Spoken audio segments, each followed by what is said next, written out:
Yasu Malaka.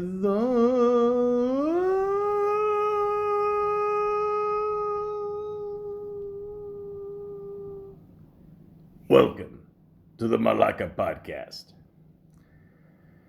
Tony Siciro, aka Paulie Walnuts. Ladies and gentlemen, this man is 79 as of 2021. And guess what? He still scares the shit out of me. He is definitely one of the most recognizable faces in mobster history. Not just in real life, but obviously in the movies. He kicks ass, what can I say? He's everyone's favorite character in Sopranos. Always made every scene interesting with his whole attitude, his beautiful white winged hair, and of course, the infamous laugh. Obviously, I can't do it as well as he can, but you get the idea. So if you don't mind, ladies and gentlemen, I would love to talk about the man that they call Paulie Walnuts with a little help from Wikipedia, the free encyclopedia. Gennaro Anthony Siciro Jr. is an American actor best known for his role as Paulie Walnuts Gualtieri in The Sopranos. He has also made numerous appearances in the films of Woody Allen. Okay. Siciro was born in New York City on July 29th, 1942. He grew up in Brooklyn in the East Flatbush of Bensonhurst neighborhoods. Siciro's brother, Robert Siciro, is a Catholic priest and co-founder of the free market Acton Institute. Okay, let me repeat that. Paulie Walnuts' brother is a Catholic priest. If you go into the dictionary and look up the word irony, I'm pretty sure these two guys would be there. I mean, like one guy ends up being a gangster, the other guy ends up being a priest. Now, if anything, if you go on YouTube, you can see the ceremony where he becomes Robert Siciro, like he becomes a priest. I think he's already a priest, whatever, before, but he becomes like a higher priest, I guess, or something, and then like Siciro, Paulie Walnuts end up, he ends up telling a speech there, and he's just saying the irony of both their lives, how they both went in completely different directions, and you know what, it's a beautiful thing. It really is. I mean, that's just you can't write this shit. That's fucking hilarious. So definitely check that out on YouTube.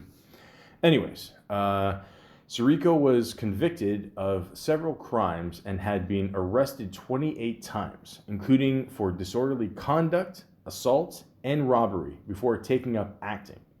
On February 27, 1970, he was arrested at a restaurant and found with a .32 caliber revolver on his person.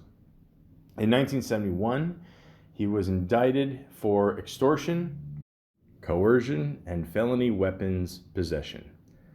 Convicted and sentenced to 4 years in prison, of which he served 20 months at Sing Sing.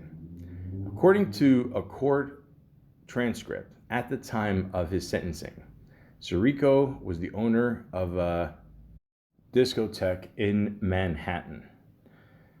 I never took him for a Saturday Night Live fan, but okay. And also had pending charges for criminal possession of a dangerous drug.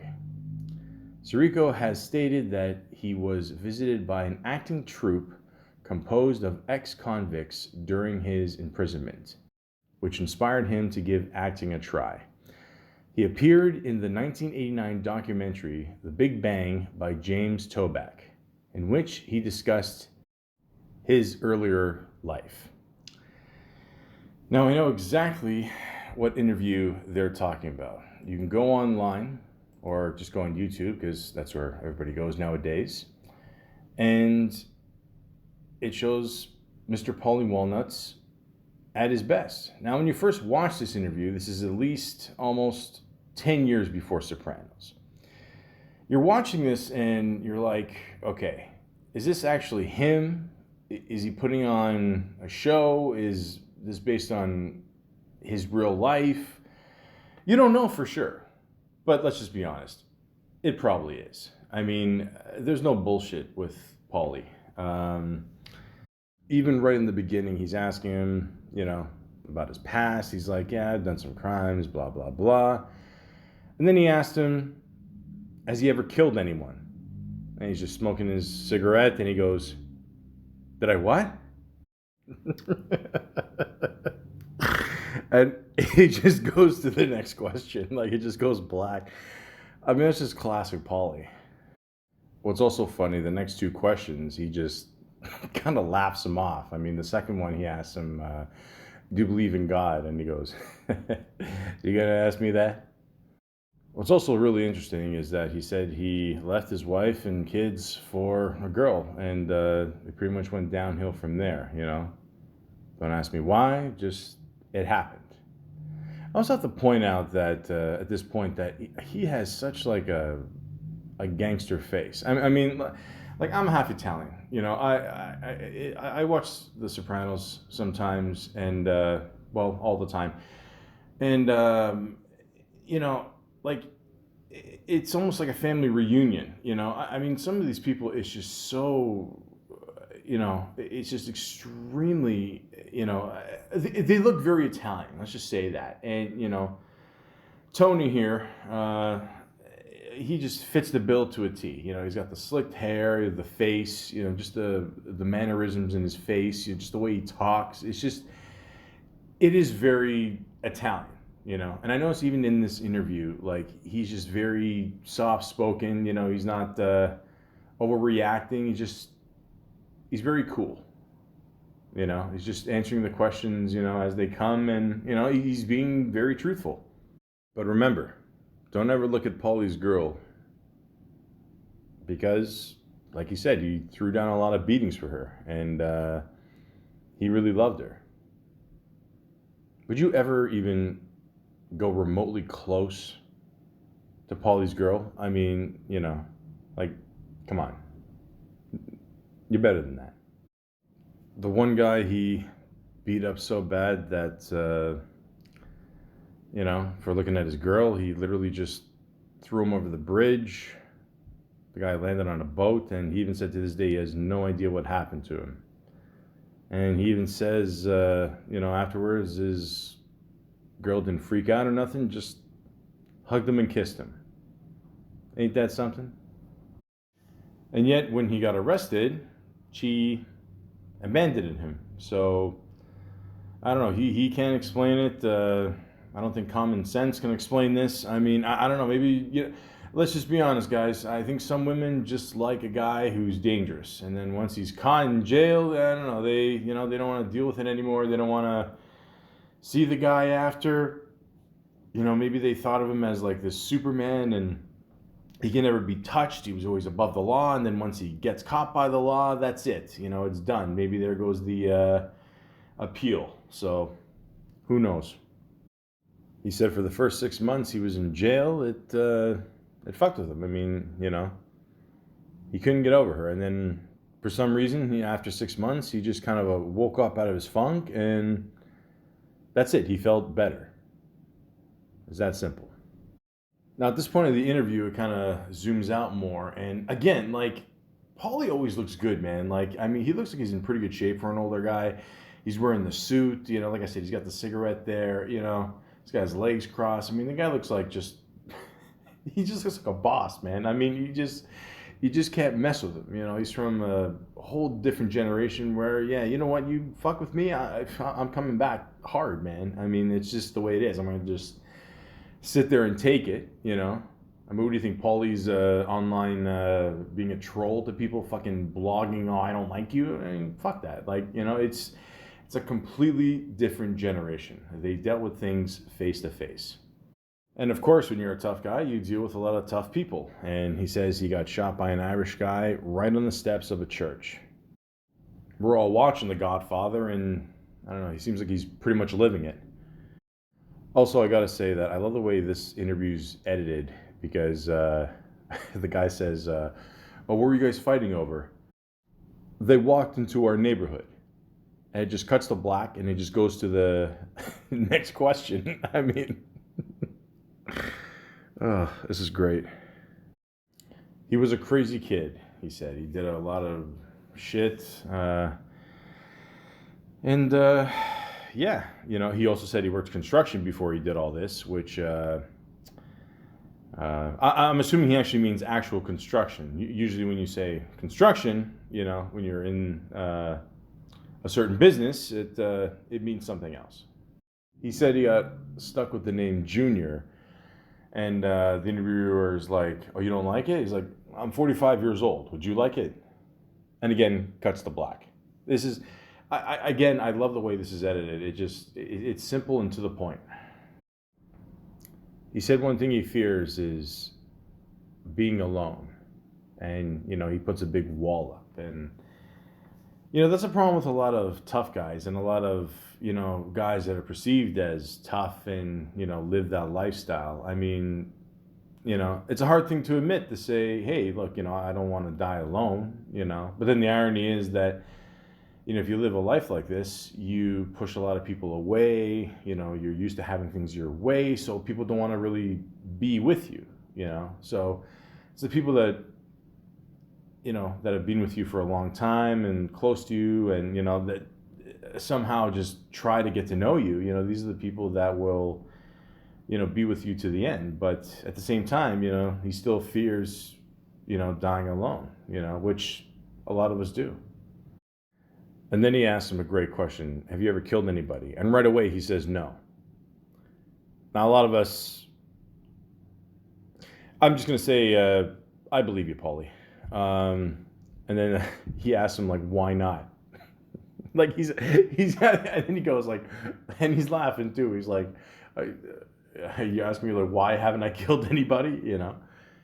He says, that's a funny question. How can I answer that? Interviewer says, truthfully, no, I didn't kill anybody. Goes to black.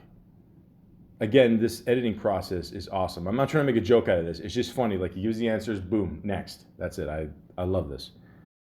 Then he asks him, for $1 million, would you kill a stranger? And keep in mind, he takes almost 5 seconds to answer this, but he says no. He says, why not? And Paulie says, I don't need the money. Of course he doesn't. He's putting his mom in a nursing home for $8,000 a month. And he's also not afraid to die. He was eager to die at one point. I mean, just the way he was living his life, he said. But, yeah, no, he's not afraid to die. A true gangster like that is definitely not afraid to die. He lived the life. He also said the last year, just before 1989, he spent the whole time with his dad just before he passed, and he got really close to him, and he really got to know his father, just talking to him for the last year before he died. And he said he held a lot of things in. He never said a peep. Never said a peep. And at the end, he looked really sad. And, I'm not used to seeing Paulie Walnuts that sad. I mean, you've been a couple times in Sopranos where you've seen him sad, but like I said, when you watch this interview, I mean, you really get to know him. I mean, at first you're thinking, this is surreal. I mean, like, is this real? Is this not, is this a character he's playing? But this is him. This is the real Tony Siciro. And, when you're a tough guy, or you try to be a tough guy, you do hold a lot of shit in, It's not by choice, I don't think. I mean, some of it is, but a lot of it, you just, you have a reputation of being a tough guy, and, that's the problem with being a tough guy. You just, you can't show any weakness, and, it'll take a lot of years off your life, for sure. I mean, it gets to a point where I think maybe a lot of people wait till their death, or they're about to die, and they just, try to confine themselves into, a state of readiness to die. And, it was nice that he got to able to share that with his father. And it seemed like they really bonded the last year. So it's a really interesting interview. I highly recommend anybody see it. I mean, obviously, if you're a fan of The Sopranos, and especially Tony Sirico, aka Paulie Walnuts, it is definitely a must-watch. But there's a huge advantage of being a tough guy, living the life like a tough guy, and even looking like a tough guy. I mean, you'll always find work. I mean, I've always said that the whole mafia world, like, everybody loves it. I mean, everybody loves a good gangster movie. Everybody loves Scorsese movies, Francis Ford Coppola movies. It's just a part of the culture. I mean, even in Sopranos, there was one scene in season one where Dr. Melfi's family there they were talking about the whole mafia industry there, and they said at one point, I mean, there's only 5,000 known members, and like, that small number makes such a huge impact, and not only the Italian culture but just the world. And you see it in commercials, TV shows, movies, parodied in comedies, whatever. I mean, it's just all over the place. So a guy like, Tony Sirico could definitely cash in. And that's definitely what he did. Still is doing. I mean, you go on YouTube, there's tons of commercials that he's done. He's done a couple commercials for Afton Bladet, which I believe is some kind of magazine. And like I said, you get to spoof yourself on certain things. He did a Funny or Die sketch on the Bensonhurst Spelling Bee with Kelly Ripa.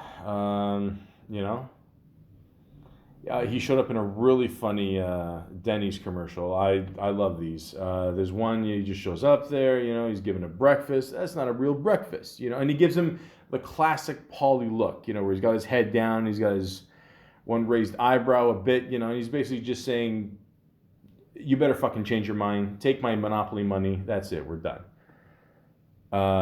Also, another funny one he did with Dunkin' Donuts. Cowboy comes in, and then the mafia guys come in. Again, the whole stereotype there. But again, he fits the bill perfectly. And he even appealed to kids. He was on Sesame Street segment there with Steve Sharippa, who played Bobby on Sopranos. Guess which one played the unibrow Bert? Good old Paulie Walnuts. It's just worth it just to see him in the turtleneck and striped shirt alone. But the unibrow, Antonio Davis style, it's just perfect. Beautiful. And like I said before, they're always going to spoof the character in some kind of way on cartoons. They did it in The Simpsons. They had his character in the background. He didn't even say anything. You just knew it was him. Even on American Dad, they made a reference to the one character, she saw herself in the future, and she's like, why do you have Paulie Walnut's hair? And it's true. It's a very distinct look for Italians. I'm almost ashamed to say that, but really I'm not, because I still think it looks cool. Slick back hair, and then you got like the whites on the side. They call them wings. Now, Paulie got that in Sopranos because he became a captain. So, that represents him, at a higher level. So, I'm pretty sure if I had hair, I could, pull that off as well. My uncle, perfect example, he's got the whole naturally tanned olive oil skin. If he's got the mustache, he looks like Pablo Escobar, but without it, he looks like Andy Garcia. And of course, he's got, the whites on the sides there. And if he's carrying a golf club, don't mess with him. That's a story for another time. The point is, that look is so ingrained in our culture. I mean, the first thing you think of is Paulie Walnuts when you see that hair and the look. It's just there. I mean, he's created that whole look. It's a look that nobody can really pull off except him. and he's done it in many, many films and television shows. And I'd like to go on IMDb and discuss basically what's made his career. Now, the first thing that he was ever in was a thing in 1977 called Hughes and Harlow, Angels in Hell. He played Frankie Rio as Anthony Siciro. I never heard of this movie. It says when Maverick first-time director Howard Hughes has to recast the female lead in his aerial war picture Hell's Angels in 1930, he chooses a fiery unknown movie extra named Jean Harlow, launching both of their Hollywood careers in the process. There you go. Now, if you don't know who Howard Hughes is, he was a very famous billionaire businessman. They actually made a movie about it based on, his life, starring Leonardo DiCaprio. They even made fun of him on The Simpsons. The guy ended up going a little crazy there, but the guy was a mad genius. Most geniuses are crazy, so just keep that in mind, guys. All right, so definitely check out his history. And yeah, it's a good little start for Paulie here.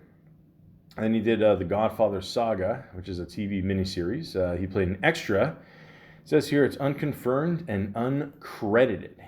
Also in the same year, 1977, The Godfather 1972 and The Godfather Part 2 were re-edited together in chronological order with the additional footage added. Okay, I've never seen this version because I mean, the first movie's 3 hours, second one 3.5. Then you got all that extra shit. So I'm sure it's going to be at least an 8 to 9 hour movie. I know what happens. I still think Godfather 2 is better than Part 1. Yeah, I said it. We'll talk about that another time. Then he was in the TV series Kojak. He played a Greek god. That's pretty cool. Fingers, The One-Man Jury, The Planet Family, Defiance, Hoodlums, Love and Money, So Fine, Police Squad, Exposed, The Last Fight, The Pickup Artist, Hello Again, The Gallucci Brothers, White Hot, Miami Vice. Basically, if you were an actor in the 80s, you had to show up in at least one episode of Miami Vice. That was just a rule. Cookie, Perfect Witness, Catch Fire. Then in 1990 is one of the first things I ever saw him in. Now, I was born in 1982, so, I was about 8 years old when this movie came out. And it's a little movie called Goodfellas. Now, guys, I brush my teeth to Goodfellas, okay? I know pretty much everything about this movie. He is in it for the first half when Henry Hill is a kid. And I believe the first time you actually see Paulie's character, or Tony's character, he actually plays a guy named Tony Stacks. So you don't have to change much in the name. The classic scene I remember is when, Henry is skipping too much school. And, the letters keep going to his house saying he's skipping school. And, of course, they need him. They need him to make deliveries. They need him to make phone calls. They need him to do errands. Okay? How could I sit through this, through school and this government bullshit, you know what I'm going to say. And, they bring in Tony's character here, Tony Stacks. And I remember, he's just in the car there. They see the mailman, on the street there. And he just goes, "Excuse me."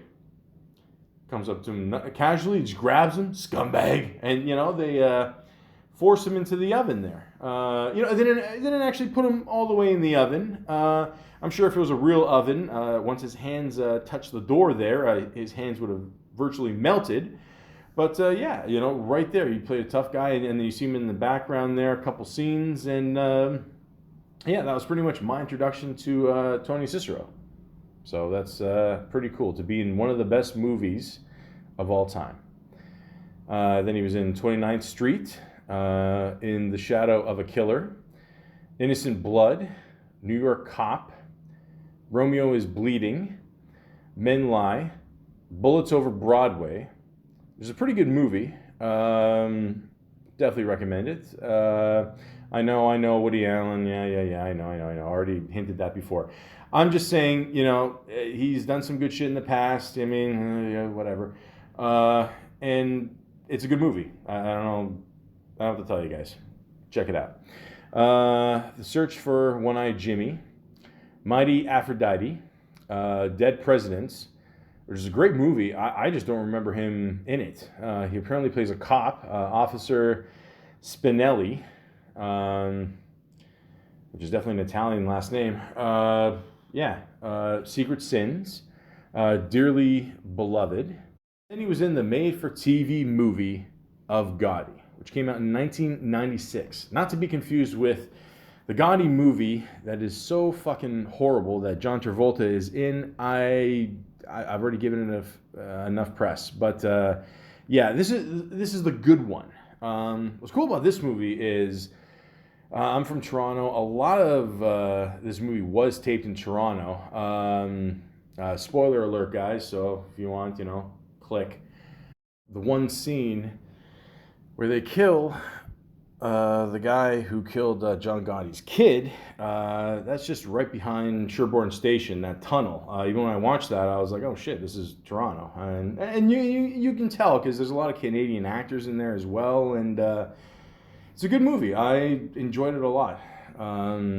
Basically, it's got... Again, if you watch Goodfellas, Sopranos, you're going to see the same people in these movies. You can say it's typecasting. I say it's awesome casting. He plays Joe Iglia, and he's just part of John Gotti's crew. There's one scene specifically in this movie that I love. That just, again, is just classic Paulie, and nobody can do it better than him. And yes, I am aware that I go back and forth in calling him Tony, Paulie. It's hard to decipher the two, sorry. But there's a scene where, Gotti, they had to go kill somebody. The one guy from the other crew, he just went nuts. He wanted him gone because he fucked up, whatever. So they send Paulie, or in this case, Joe, to kill him. And it's a classic scene.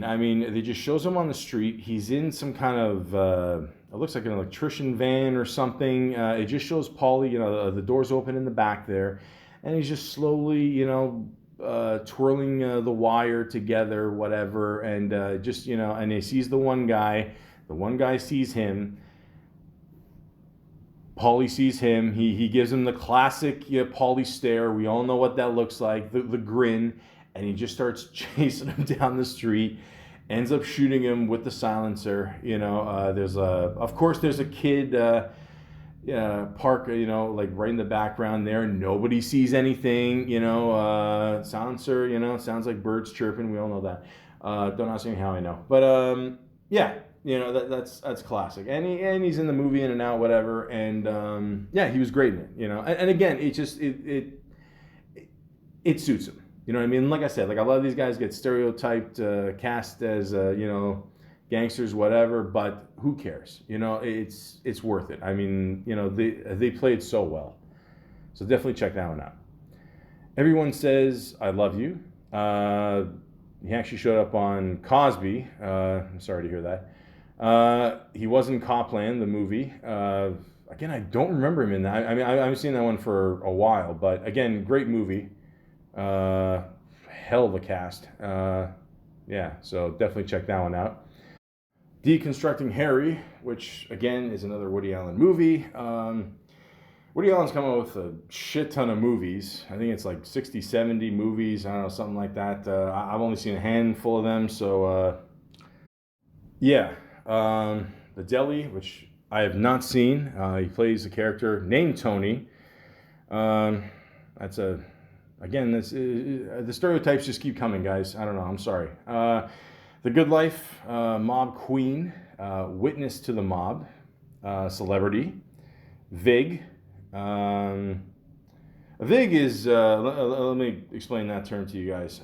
So if you owe somebody money, or if they borrow money off you, you got to pay a vig. You got to pay a little extra. I mean, they got to get something out of it. So again, the stereotypes just keep coming. Mickey Blue Eyes. I remember this movie. He played First Rosali Man. I do remember him in this. He was next to the guy who you couldn't understand what he was saying.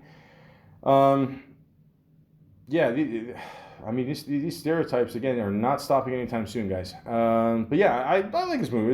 It was funny. It had some good laughs. It had to be you. Smoking stogies. Stogies is slang term for cigars. Of course, if you're, a real Italian, you know that. Turn of Faith. He was in the TV series The Fairly Odd Parents. Obviously, during this time, of course, he was just starting, and obviously, this is the role that we will always remember him for, is Paulie Walnuts Gaultieri. Now, this is the role that definitely defined him. We all know Tony Siciro for this role. When they were doing the casting, again, they were getting anybody and everybody, from Goodfellas, Godfather, just, any mafia movies, TV shit that they could find. And all these guys were just, of course, auditioning for certain roles. And, certain people were, cast for this, but then they, were auditioning for something else. And the story that I was told, Tony went in there, probably auditioned for a couple roles. Once they saw him, David Chase loved him so much that he basically just wrote him in the show. I mean, that's how much he loved him. I mean, you look at him, he's got the attitude, he's got the whole look there. It's just everything. I mean, they literally created a role just for him. And it was excellent. I mean, in many ways, a lot of people didn't want to admit that Paulie was their favorite character because he was just so fucking nuts. But and he said he would do the show. He's got no problem doing it. But he said, never make my character a snitch. That's the only thing he said. He said, you guys can do whatever you want with me. Just never make my character a snitch. That's it. Now, obviously, later on in the show, they had a great episode in the last season where, Tony and Paulie had to go, hiding for a little while. They did some things. And, you were kind of wondering if Paulie was going to make it to the end of the series. I mean, a lot of people didn't, obviously. He, as far as we know, he made it to the end of the season. And then the end of the series. And, he even had that weird dream where, he walks into his kitchen and he sees Big Pussy, frying up some sausages, whatever. And he's like, when my time comes, will I stand up? And, the whole time, and then he just wakes up and he starts lifting weights at his age. And I mean, the guy kept himself in really good shape, and then even at one point, Tony wanted to give him, Barone Sanitation there, and him in charge of that, whatever. And he said he's gonna pass. And that was one of the last scenes. I know it was the last scene that he was ever in, just on the street there. Him just talking. He's talking, and he's saying that every person before him, died prematurely. And Tony, he's like, oh, I'll give it to, Patsy. He's going to be in my family now. And then, he turns his head, and then, Paulie's like, prick. You always knew what to say to me. And Tony's like, I'm serious. And, Tony's just kind of, just waiting. And, he knows how to, push Paulie's, buttons there. And he eventually takes it. And, he's just sitting there, and he just knows, fuck, is this going to be the end? Is this all there is with me? And, it's got to be weird. I mean, taping that, even, that last episode. Yeah. We all know how it ended. It faded to black. Like I said before, I feel that Tony died. The guy came out of the bathroom blasting. I already talked about that in what happened in the last episode of Sopranos. But I go into more depth in that podcast. But yeah, it's just interesting to see that. And then like the cat comes out, and you could tell it was digitally done. You know, the cat, because I mean, you can't. You know, it's not like training a dog. You can't tell a cat shit. I mean, a cat will, you know, sit wherever the fuck he wants. And even during that episode, he was kind of like weary of the cat, and you know, it brings bad luck, whatever. And yeah, you know, he's just sitting there, and that's it. He's just like, is this it? I mean, this is, you know, the pinnacle of the character, the pinnacle of you know, of Paulie Walnuts Gautieri. That's it. You know, he had really good chemistry with his mom, or the character who played his mom on the show as well. I mean, she was great. You know, just the whole mannerisms that he always had, and you know, the classic laugh. And of course, there's the classic episode of Paulie and Christopher get lost in the woods, the Pine Barrens. Everybody knows that episode. A lot of people always consider that the best episode, if not their favorite episode of Sopranos. You know, or as I like to call it, a psycho versus a sociopath in the woods. It's just great the way, you know, him and Christopher Moltisanti, Michael Imperioli plays his role. It's just great. I mean, just back and forth. I mean, they're just losing it in the woods. I don't want to give a lot away. It's just one of those episodes. If you haven't seen it by now, go see it. I mean, after this podcast, obviously. But it's just excellent.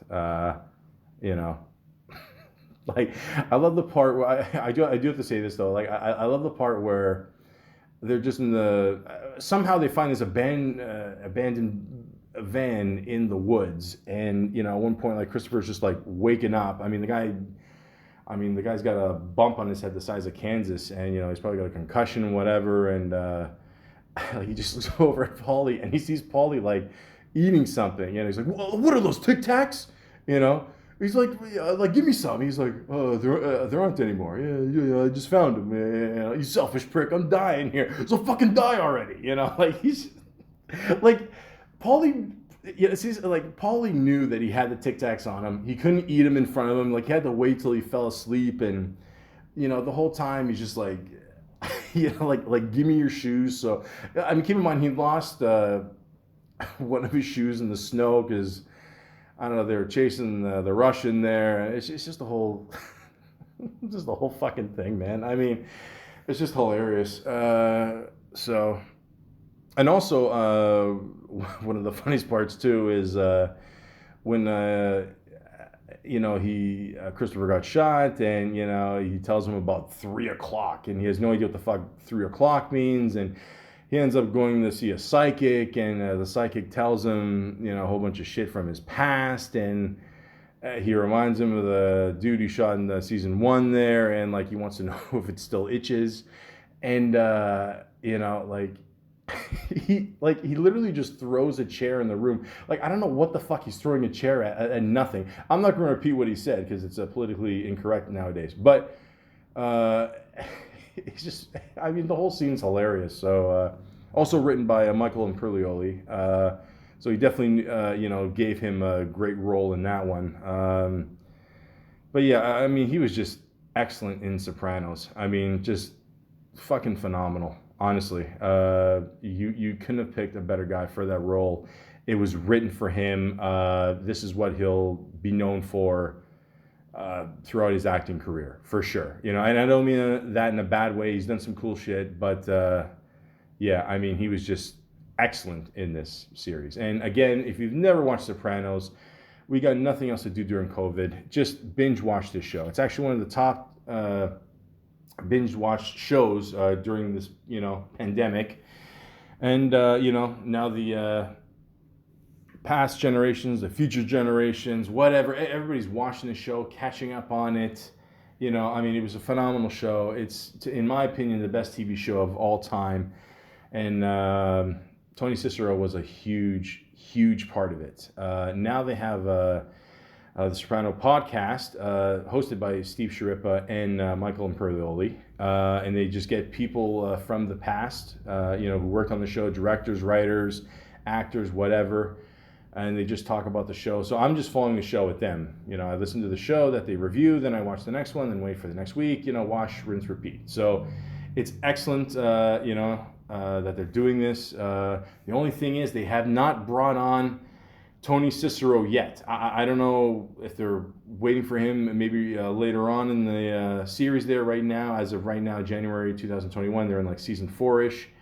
Maybe they're going to wait for him to be one of the last people they interview. I don't think Paulie Walnuts gives a shit about Zoom. But again, let's get him on there. So again, Sopranos, the best show of all time. And Paulie Walnuts Gaultieri was definitely one of the best characters on Sopranos. He was also in a good segue. He was also in the Snow Cone Stand Incorporated. Snow is spelled S-N-O, no W. Muppets Christmas, Letter to Santa. Because nothing says a Muppets Christmas like Paulie Walnuts. Karma Calling, who's in the TV shows Chuck and Medium. He was in a short called Skate. I mentioned this before, the Bensonhurst Spelling Bee. I haven't watched it, but it already looks funny. Jersey Shore Shark Attack.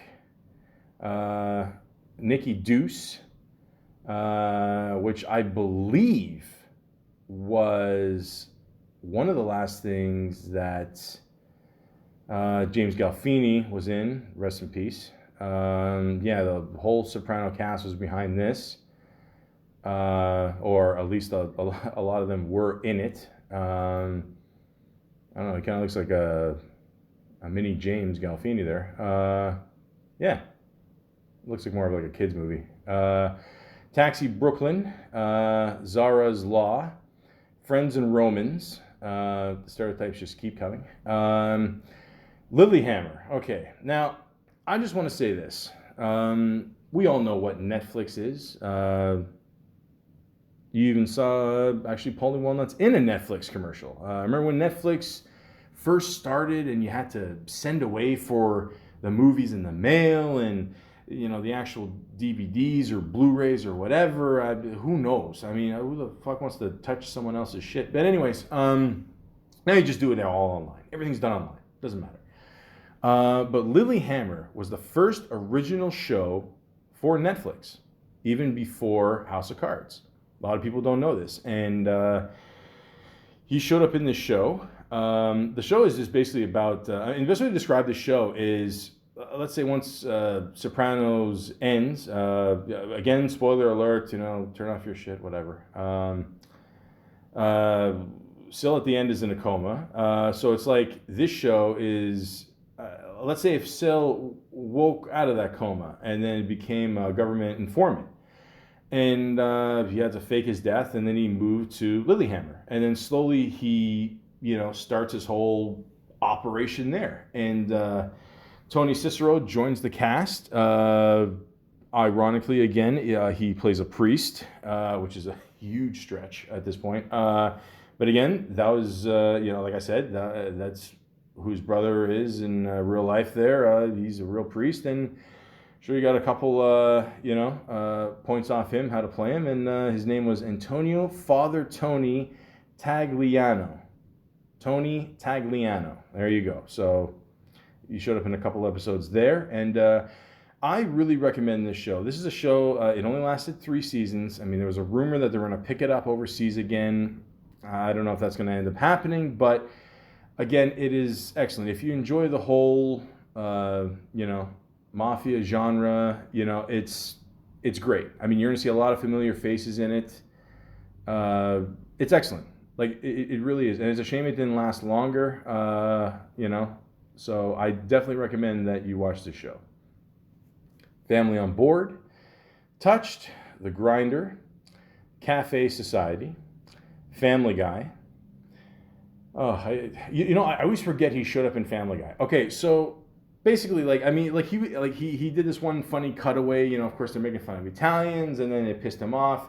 Again, it shows another stereotype of him making Italian food in the stove, and he's got the, the Guinea tea on. I can say that because I'm Italian. And, he's just threatening Family Guy, don't make fun of us. You can check that out on YouTube. Again, I don't do it justice. But Family Guy, for a while, for some reason, they killed off Brian because, I don't know, the people on the internet, they're fucking lonely and they bitch and complain about everything and they didn't want Brian there anymore. They didn't see a point in having him.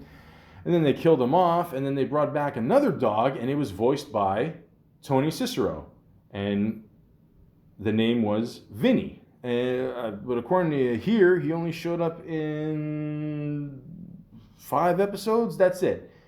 And then, I don't know, Brian ended up going back in the future with his time machine, and it killed off Vinny, and then it brought back Brian because people were like, oh, we miss Brian, fuck, holy shit. Can't fucking please anybody. But, I thought he was funny as the dog. I mean, a lot of stereotypes. I thought it was funny. One, he was just he heard some bad news, and of course, he just kept saying all Italians' favorite vowel. Oh, oh, oh, oh, oh, oh. Oh, God! Everything is just mafia and pasta with everybody. Anyway, the point is, I thought he was good in this, but again, they missed Brian, so they brought him back. So the character of Vinny was no more. So, and that's it. That ends up happening. But what are you gonna do? Again, the internet trolls killed off, another Italian actor's dream of doing easy voice work for a popular show. So. Thanks, guys. Wonder Wheel, Sarah Q, American Dad, Return to Me, and he's got a couple things coming up here.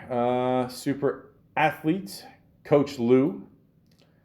It says here it's completed, but of course during COVID, you have no idea when the fuck this shit's going to come out. The future of sports is in jeopardy. Yeah, no shit. When a sheltered 6'8" high school kid displays superhuman athletic skills. Also stars Christopher Lloyd. He's got a couple other things. Respect the Jeux. Is that how you pronounce it? Jux. Jeux? Could be French. I don't know. Corrupted young man ventures to the United States in quest of the American dream and forms a band of robbers to obtain it.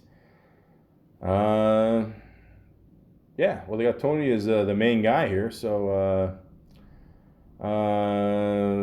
Robert Costanzo as the porn king. All right. Oh, hey, they got Ed Lover in here. Nice. Okay, well, let's see what happens there. And the last thing he's got lined up is Street Justice. Wow. Okay. All I can say is this, guys. You have to see the movie poster. This is epic. Okay, it's directed by Chuck Zito, writer Chuck Zito. If you don't know who Chuck Zito is, shame on you. He's a badass. When two detectives are fed up with the system that's not working, they seek the help of martial arts master to bring justice to the streets. That's funny. I heard a whole thing with Chuck Zito one time where it was his idea for Sons of Anarchy, and I don't know, Fox ripped it off or something, and I don't know. And then later on, they gave him some money in the back end or something, and that's why he was in the show later on or something. I don't know. I'm just telling you what I heard. I like Sons of Anarchy. I don't know. I don't want no beef with those guys. I'm just telling you a little backstory here. So, and Burt Young's in it. Awesome. Vinny Pastore, who played Big Pussy, of course, is in it. Russell Peters. There you go. So it's got a cool cast. Yeah, like I said, you got to check out the movie poster. That looks awesome. I'm not bullshitting, honestly. I don't want nobody showing up to my door. That was always a funny scene too in Sopranos when Christopher just got made, and Paulie shows up to the door like at whatever, like 3 a.m. or something, and Christopher's like, "Who is it? KGB. Open the door, dickhead." Yeah. And he takes all of Adriana's shoes, and for some reason they think I don't know, all their gumars wear size 10, and it's a whole fucking thing. But anyways, Sopranos best show ever. Like I said, I will keep saying it to the day I die. And that's it, guys. That's all he's got lined up so far. Like I said, with COVID, who the fuck knows when these movies are going to come out. But I just wanted to express my love for Tony Sirico and how much he kicks ass. Honestly, I mean, the guy's awesome. I mean, the guy's lived a hell of a life. Just want to leave off with one more thing. It says here in this one article I found in the Los Angeles Times, it says Tony Sirico loves his neighborhood.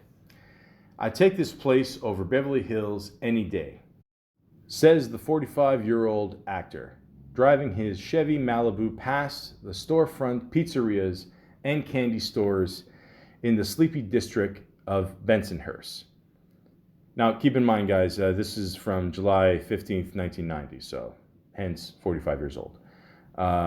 It's a good Italian neighborhood. You're part of something here.